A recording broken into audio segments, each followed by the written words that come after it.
You're standing in the hallway and your partner just asked a question that feels like a trap. Their voice isn't even that loud, but your ears are ringing anyway. You try to speak, but your throat feels like it's been glued shut. You just stare at the floor, counting the scratches in the wood, wishing you could disappear. Here's what nobody tells you. You aren't being difficult or passive-aggressive when you go silent. Here's what's actually happening. Your nervous system has detected a level of threat that it can't fight or outrun, so it has pulled the master circuit breaker. This is a survival state called emotional flooding. Your brain has literally hijacked your vocal cords to protect you from further escalation. You aren't choosing to be quiet. Your body has decided that being dead to the conversation is the only way to stay safe. You're being managed by a physiological override. To understand why this happens, we have to look at polyvagal theory, a framework developed by Dr. Stephen Porges. He explains that your nervous system has a hierarchy of responses. When you feel safe, you're in a state of social engagement. When things get tense, you hit fight or flight. But when the tension becomes too much for your system to handle, you drop into the dorsal vagal state. This is the oldest, most primitive part of your brain telling you to play dead. Think of it like a circuit breaker in an old house. If you plug too many appliances into one outlet, like a difficult conversation, a loud voice, and a deep-seated fear of being wrong, the fuse blows. The lights go out because the system is trying to prevent a fire. You aren't lazy or apathetic, you are simply out of power. Then there's the mechanism of emotional flooding, a term popularized by Dr. John Gottman, who spent 40 years watching couples argue in his love lab at the University of Washington. He found that when someone's heart rate gets above 100 beats per minute during a conflict, they lose the ability to process complex information.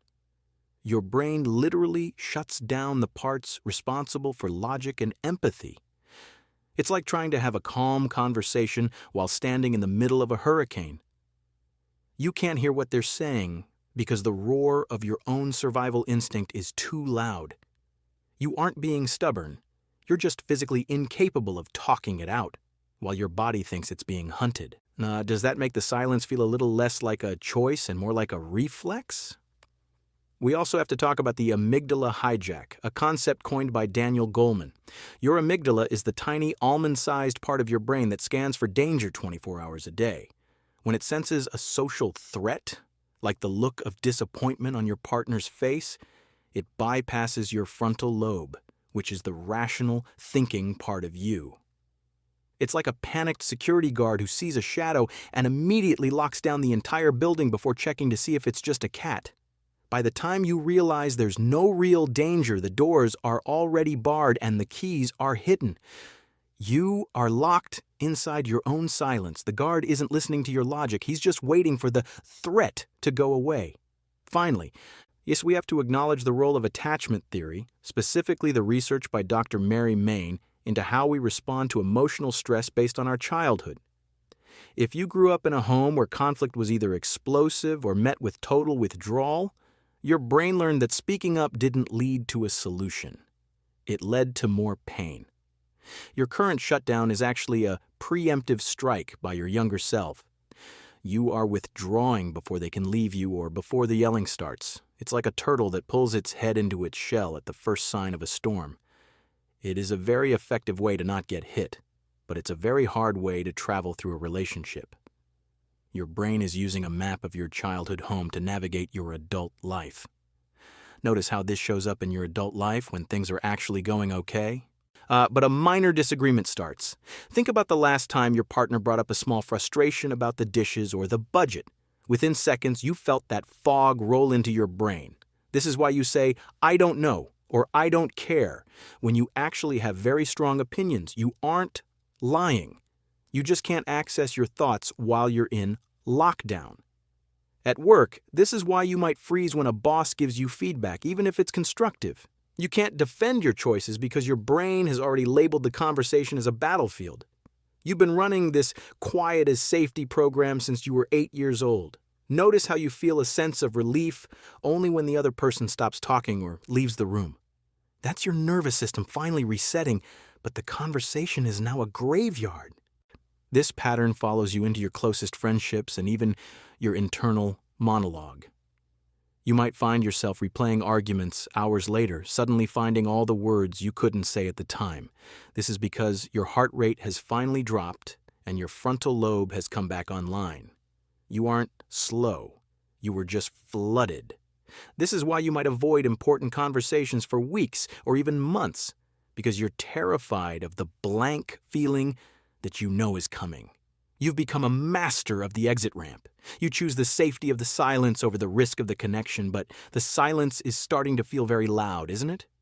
We have to be honest about the cost of this silence. While shutting down protects you in the short term, it can be incredibly lonely for the person on the other side. They might interpret your shutdown as a lack of love or a sign that you don't care, which only makes them push harder, which makes you shut down more. It's a vicious cycle that leaves both of you starving for connection. There's a very thin line between protecting your peace and avoiding your life.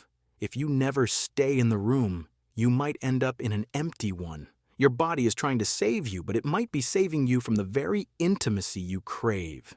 Healing, this isn't about fixing your personality. It's about teaching your body that you are finally safe enough to speak. Your silence isn't a failure. It's just a very old, very tired bodyguard who deserves a vacation. You have to learn to recognize the hum in your ears before the silence sets in. Think of your voice like a door that's been stuck for years. It might creak and groan when you finally force it open, but the fresh air on the other side is worth the effort. You aren't that helpless child in the hallway anymore. You are allowed to take up space. What is the one thing you always wish you could say in the moment, but only think of 3 hours later? Let's start breaking the quiet in the comments, because once you name the feeling, it starts to lose its power over your heart. Next, we're going to talk about why you feel so much guilt for having basic boundaries, and how your niceness might actually be a fear of being seen.